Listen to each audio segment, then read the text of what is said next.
¿Se imaginan estar viviendo en un mundo donde el horizonte que vemos tenga final, rodeado de muros congelados por el Ártico y el Antártico, que evitarían nuestra caída al infinito?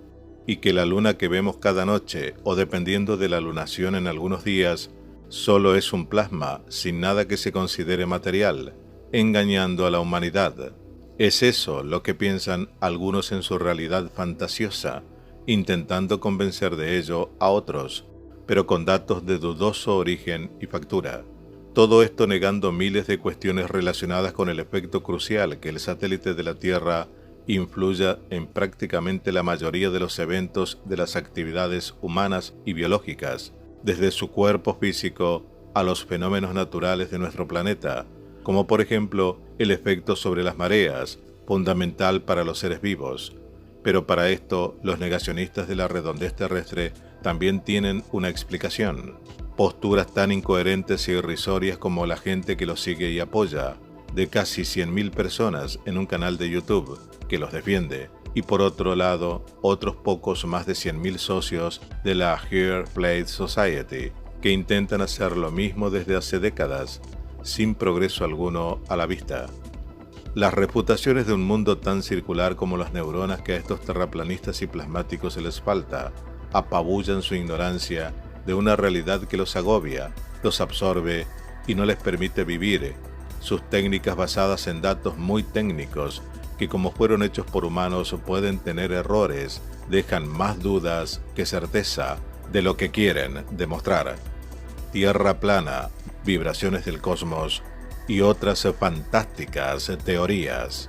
La mentalidad medieval de unos pocos en pleno siglo XXI, refutada por la realidad. En Mitología Moderna, primera parte. Esto es Contacto con la Ciencia, programa de divulgación. Todos los hechos científicos y enigmáticos que usted siempre quiso saber.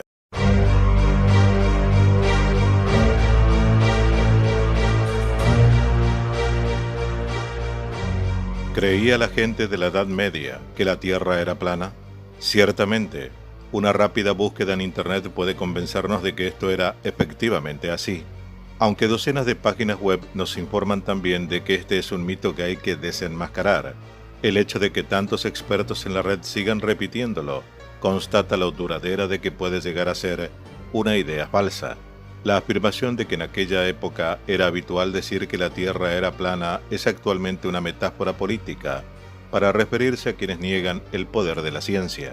Según este mito, la gente que vivía en la Edad de las Tinieblas era tan ignorante o estaba tan engañada por los curas católicos que creían que la Tierra era plana. Durante 1000 años permanecieron sumidos en su ignorancia, y de no ser por el coraje heroico de Cristóbal Colón y otros exploradores, podrían haber seguido del mismo modo durante mucho más tiempo. Fueron pues la innovación y la valentía de inversores y exploradores, motivados por la curiosidad moderna y sus objetivos económicos, los que hicieron finalmente posible romper los grilletes forjados por la Iglesia Católica medieval. Pero entonces, ¿de dónde sale esta historia? Parte de la misma nos la relata en su libro La manzana de Newton, escrito por Leslie B. Cormack, que nos ahorra el trabajo de escudriñar en más de cientos de libros. En el siglo XIX, los estudiosos interesados en promover una nueva visión científica y racional del mundo sostenían que los antiguos griegos y romanos habían comprendido que el mundo era redondo, pero los clérigos medievales habían suprimido este conocimiento. Los estudiosos procatólicos respondían argumentando que la mayor parte de pensadores medievales reconocieron sin problemas que el mundo era redondo. Los críticos, sin embargo, desestimaban estas opiniones como meras excusas. ¿Por qué se produjo una enconada batalla sobre este tema en particular? Porque la creencia en la Tierra plana se equiparaba con una obstinación en la ignorancia, mientras que la comprensión del carácter esférico de la Tierra era vista como una prueba de modernidad. El bando en que uno se situaba era una forma de condenar o de elogiar a los clérigos medievales. Para los teólogos naturales como William Whewell o los racionalistas como John Draper, por consiguiente el catolicismo era malo porque promovía el punto de vista de la Tierra plana, mientras que para los católicos romanos el catolicismo era bueno porque promovía la modernidad. Como veremos, ninguno de estos dos extremos describe el verdadero estado de la cuestión. Esta equiparación de la redondez con la modernidad también explica por qué los historiadores norteamericanos del siglo XIX decían que fueron Colón y sus primeros mercantilistas quienes demostraron que la Tierra era redonda, y con ello abrieron el camino a la modernidad y al Nuevo Mundo. De hecho, fue una biografía de Colón escrita por Washington Irving, el creador de Rip Van Winkle, la que popularizó esta idea en todo el mundo. Aunque Irving citaba varios de los argumentos de Colón, fue su supuesta redondez de la Tierra lo que más impresionó a su audiencia. Esta equiparación de una Tierra esférica con el pensamiento científico moderno también explica por qué los políticos contemporáneos tratan de comparar la creencia en una Tierra plana con otras creencias irracionales, como la negación del cambio climático. Pero la realidad es más compleja que ninguna de estas historias. Muy pocas personas en la Edad Media no creían que la Tierra fuese redonda. Todos los pensadores a ambos lados eran cristianos, católicos romanos u ortodoxos orientales, y para ellos la forma de la Tierra no tenía nada que ver con los puntos de vista progresistas o tradicionalistas. Es verdad que a la mayor parte de los clérigos les preocupaba más la salvación que la forma de la Tierra. Este era su trabajo, al fin y al cabo. Pero las obras de Dios en la naturaleza también les importaban. Colón no pudo demostrar que el mundo era redondo, porque este hecho ya era conocido. Tampoco era Colón un moderno rebelde que emprendió su viaje creyendo que estaba haciendo el trabajo de Dios. Había una transformación en marcha en los puntos de vista sobre la Tierra del siglo XV, pero tenía más que ver con una nueva forma de elaborar mapas que con el paso de una Tierra plana a una Tierra esférica. Los estudiosos de la antigüedad elaboraron un modelo esférico muy claro de la Tierra y de los cielos. Todos los grandes pensadores geográficos griegos, incluidos Aristóteles, Aristarco de Samos, Eratóstenes y Claudio Ptolomeo, basaron su obra geográfica y astronómica en la teoría de una Tierra esférica. Asimismo, los principales comentaristas romanos, incluidos Plinio el Viejo, que vivió del 23 al 79, Pomponius Mela, del siglo I, y Macrobius, del siglo IV, coincidían en pensar que la Tierra tenía que ser redonda. Sus conclusiones eran en parte filosóficas. Un universo esférico tenía que tener una esfera como centro, pero también tenían un fundamento matemático y astronómico. La demostración más famosa de la esfericidad de la Tierra fue la de Aristóteles, una demostración que fue utilizada por muchos pensadores de la Edad Media y del Renacimiento. Si examinamos la obra de diversos escritores de la Edad Media temprana, particularmente en Europa, vemos que con muy pocas excepciones defendían la teoría de la esfericidad de la Tierra. Entre los primeros padres de la Iglesia, San Agustín, del 354 al 430, San Jerónimo y San Ambrosio, creían que la Tierra era una esfera. Solo Lactancio, a principios del siglo IV, tenía una opinión discrepante, pero rechazaba todas las enseñanzas paganas porque distraían a la gente de la tarea de procurarse la salvación. Desde el siglo VII al XIV, todos los pensadores medievales importantes interesados por el mundo natural sostuvieron más o menos explícitamente que el mundo era un globo, y muchos de ellos incorporaron la astronomía de Ptolomeo y la física de Aristóteles a su obra. Santo Tomás de Aquino, por ejemplo, siguió el ejemplo de Aristóteles al demostrar que las posiciones cambiantes de las constelaciones a medida que uno se mueve por la superficie de la Tierra indicaban que la forma de la Tierra era esférica. Roger Bacon, en su Opus Maius, sostenía que el mundo era redondo, que las antípodas meridionales estaban habitadas y que el paso del Sol por la línea de eclíptica afectaba los climas de diferentes partes del mundo. San Alberto Magno estaba de acuerdo con los descubrimientos de Bacon, mientras que Miguel Escoto comparaba la Tierra rodeada de agua con la yema de un huevo y las esferas del universo con las capas de una cebolla. Probablemente los geógrafos más influyentes fueron Juan de Sacrobosco, cuya De Sfera demostró que la Tierra era un globo, y Pierre Daly, arzobispo de Cambrai, cuya Imago Mundi discute la esfericidad de la Tierra. Ambos libros gozaron de gran popularidad. El de Sacrobosco se utilizó como texto básico en toda la Edad Media, mientras que el de Daly lo leyeron los primeros exploradores, como Cristóbal Colón. El autor medieval cuya obra ha sido interpretada a veces para demostrar que creía en una tierra en forma de disco más que en una tierra esférica es San Isidoro de Sevilla, un prolífico enciclopedista y filósofo natural. Aunque afirmó explícitamente la esfericidad del universo, los historiadores siguen divididos respecto a su descripción de la forma de la Tierra. Afirmó que todos experimentamos el tamaño y el calor del Sol de la misma manera, lo que podría interpretarse como que la salida del Sol era percibida en el mismo momento por todos los habitantes de la Tierra, y que en consecuencia la Tierra era plana. Pero esta afirmación indica más probablemente que la forma del Sol no cambia a medida que avanza alrededor de la Tierra. Buena parte de sus ideas físicas y astronómicas sobre la base de una Tierra esférica son, como por ejemplo, su interpretación de los eclipses lunares. Si bien no es necesario insistir en una coherencia absoluta, sí parece que la cosmología de San Isidoro solo es consistente con una Tierra esférica. Muchos escritores populares vernáculos de la Edad Media también sostuvieron la idea de una Tierra esférica. El libro Los viajes a Tierra Santa y al paraíso terrestre de Jean de Mandeville, escrito hacia el 1370, fue uno de los libros más leídos en Europa entre los siglos XIV y XVI. Mandeville afirma explícitamente en él que el mundo es redondo y navegable.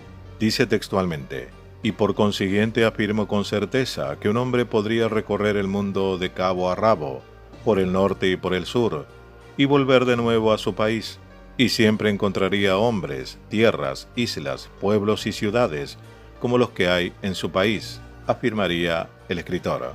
Asimismo, Dante Alighieri, en la Divina Comedia, describe varias veces el mundo como una esfera y afirma que el hemisferio sur estaba cubierto por un vasto mar, y en el cuento de Franklin, Geoffrey Chaucer habla de este ancho mundo que estos hombres dicen que es redondo. El único grupo de escritores medievales que negó explícitamente la esfericidad de la Tierra fue el de la Escuela de Teología de Antioquía. El más conocido de ellos fue Cosmas Indicopleustes, aproximadamente en el 550, un monje bizantino del siglo VI que pudo haber sido influido por las tradiciones judías y orientales contemporáneas de la Tierra plana. Costas elaboró una cosmología basada en las escrituras con la Tierra, como una meseta o planicie situada en la parte de debajo del universo. Es difícil saber la influencia que tuvo en su época. Solo se conservan actualmente 2 ejemplares de su trabajo, uno de los cuales puede haber sido el que poseyó personalmente el propio Cosmas, y solo sabemos de un hombre que hubiese leído su obra en la Edad Media, Focio de Constantinopla, considerado por muchos como el hombre más culto de su época. En ausencia de pruebas positivas, no podemos utilizar a Cosmas para argumentar que la Iglesia cristiana reprimió el conocimiento de la esfericidad de la Tierra. La obra de Cosmas meramente indica que el clima intelectual de la Edad Media temprana estaba abierto a debates sobre esta cuestión. Con las excepciones de Lactancio y Cosmas, todos los principales estudiosos y muchos escritores vernáculos interesados en la forma física de la Tierra, desde la caída de Roma hasta la época de Colón, articularon la teoría de la Tierra redonda. Una página terraplanista en Internet con poco más de 100.000 suscriptores se encarga de difundir muy detallada y diariamente imágenes secuenciales de la Tierra y del cielo, tomadas con sus dudosas cámaras o sacadas de contexto de las propias imágenes de la NASA, dándole a sus seguidores una supuesta explicación del por qué sucede, apoyando con ello la loca teoría que pregonan, de que vivimos sobre una tortilla. Como cualquier movimiento marginal, hay desacuerdos y existen varios modelos diferentes de Tierra plana para elegir. Algunos de ellos proponen que los bordes de la Tierra están rodeados por una pared de hielo que contiene los océanos. Otros sugieren que nuestro planeta plano y su atmósfera están encerrados en una enorme bola de nieve hemisférica, de la cual nada puede caerse de los bordes. Para explicar la noche y el día, la mayoría de los terraplanistas piensan que el Sol se mueve en círculos alrededor del Polo Norte, con su luz actuando como un foco. El modelo estadounidense más reciente, por ejemplo, sugiere que el Sol y la Luna tienen 50 kilómetros de diámetro y giran alrededor de la Tierra en forma de disco, a una altura de 5.500 kilómetros, con las estrellas sobre esto en una cúpula giratoria. Muchos terraplanistas también rechazan la gravedad, con el modelo del Reino Unido, sugiriendo que el disco mismo se está acelerando a 9,8 metros por segundo para dar la ilusión de gravedad. Pero ninguno de estos grupos, ya sea antes y actualmente, dan una explicación de quién pudo haber creado semejante mundo ilusorio. Los físicos se burlarán de estas ideas, pero lo preocupante es que como la epidemia se están difundiendo rápidamente y ganando adeptos también fuera de Estados Unidos. Si bien no son tantos en Europa, son tan contundentes como sus colegas estadounidenses, afirma Hans Lecher, físico de la Universidad de Stradec Králové, República Checa, quien en 2018 coescribió un artículo que describe maneras para que profesores y otros profesionales confronten las extravagantes ideas de la Tierra plana con la física. Y estos esfuerzos son importantes. Es una triste verdad que hay mucha tontería y noticias falsas en las redes sociales, pero algunas historias son tan descabelladas que merece la pena investigarlas. En Telegram y otras plataformas de redes sociales, hace 3 años, en 2022, una imagen dio vuelta entre los insiders y se supone que demuestra al fin que la Tierra es plana. Los terraplanistas alrededor del globo, vaya la ironía, estuvieron encantados de haber encontrado por fin la prueba definitiva. La imagen filtrada recientemente dejó pasmado a todo el mundo. Difundida por teóricos de la conspiración del movimiento de extrema derecha Qanon, decía: filtración de datos de Elon Musk y la NASA. Se dice que esta fotografía y otras 11 fotos, 2 de 1 de los satélites SpaceX de Elon Musk, escribió uno de ellos en Twitter. Estas fotos no fueron encriptadas durante la transmisión. Hackers de la NASA los habrían interceptado. Hasta ahora nadie se hizo cargo de si la imagen es real o con tanta tecnología encima hoy en día no fue hecha con inteligencia artificial o algo similar. La pregunta obligada es: ¿tenemos ante nosotros por fin la prueba definitiva de que la Tierra es plana? En la foto se pueden ver los continentes distorsionados, el Sol y la Luna se ven a un lado, alrededor algo blanco se ve como hielo.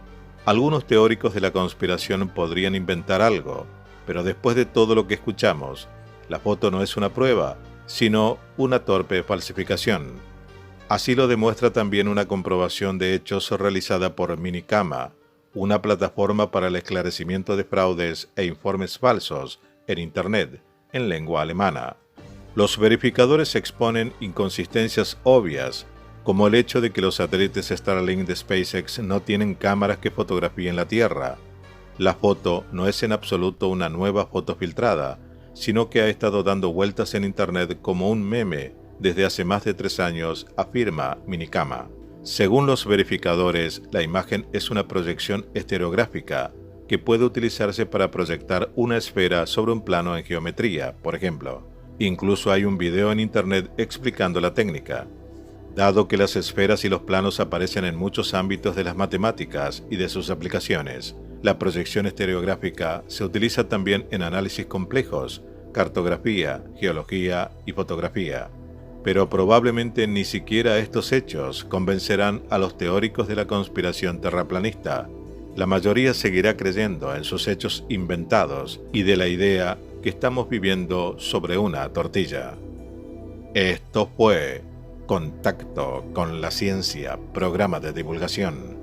Todos los hechos científicos y enigmáticos que usted siempre quiso saber. Dale like, suscríbete, aporta, dona y comparte.